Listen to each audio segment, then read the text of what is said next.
সাহেব, আমি হিমা আন্টি, তোমাকে মরতেই হবে।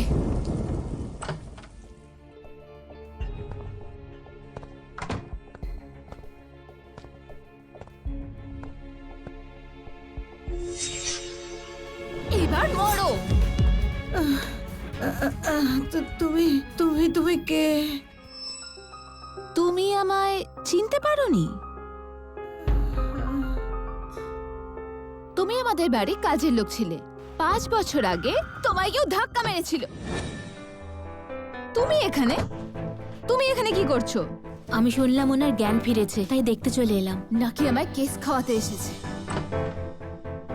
মা, মা, শেষমেশ তোমার জ্ঞান ফিরেছে মা। 5 বছর ধরে তুমি অজ্ঞান ছিলে। ওই মিস লিলির ফ্যামিলি আমাদের 1 টাকাও দেয়নি। ওরা আমাদের মানুষও মনে করে না। তুমি তুমি কে? ওই মিসেস লিলির ফ্যামিলির জন্য আজ আমার মা আমায় চিনতেই পারছে না। তুমিই তো সে।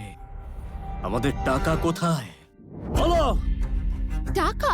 কিসের টাকা? হ্যাঁ, আমাদের ফ্যামিলি তোমাদের সবার খেয়াল রেখেছে। এখন টাকা চাই? যে তোমার মায়ের এই অবস্থা করেছে সে হলো ও। তোর জন্য এসব হয়েছে? না,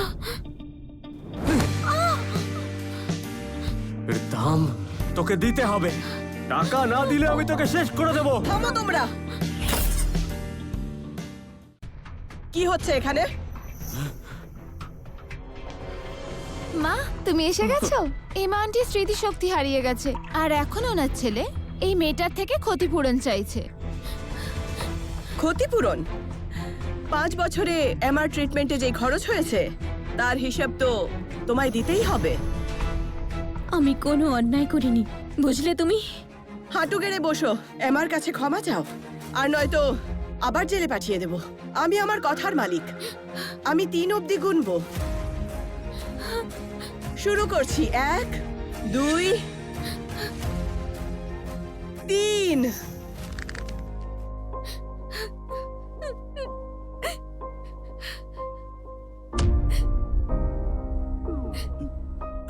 মা, ও সাধারণ একটা কাজের মেয়ে। ও মেডিকেল ট্রিটমেন্টের জন্য লাখ টাকা কোত্থেকে দেবে? আমার মতে ওকে আবার যদি কাজের লোক করে নেওয়া হয়, যাতে টাকা শোধ দিতে পারে।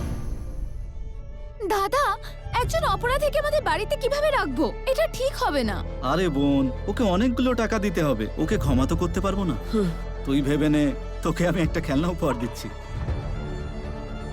থ্যাংক ইউ দাদা। এই মেয়েটার থেকে যেভাবেই হোক ছাড়া পেতে হবে।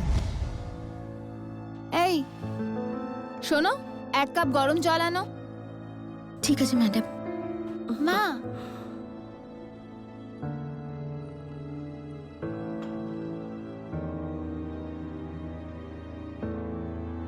এই নিন ম্যাডাম।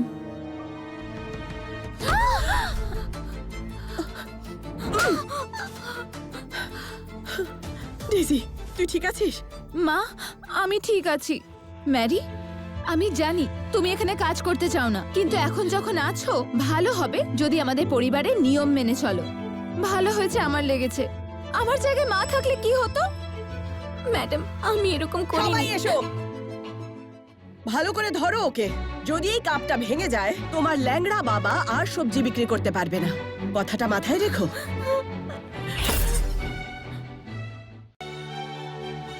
ছেড়ে দাও। ম্যারি, তুমি ঠিক আছো? আমি ডাক্তারকে ডেকে দেবো? আমার মাকে ভুল বুঝো না। মা এইসব তোমার ভালোর জন্যই করছেন। কিসের ডাক্তার? ওখানেই বসে থাকো যতক্ষণ না তুমি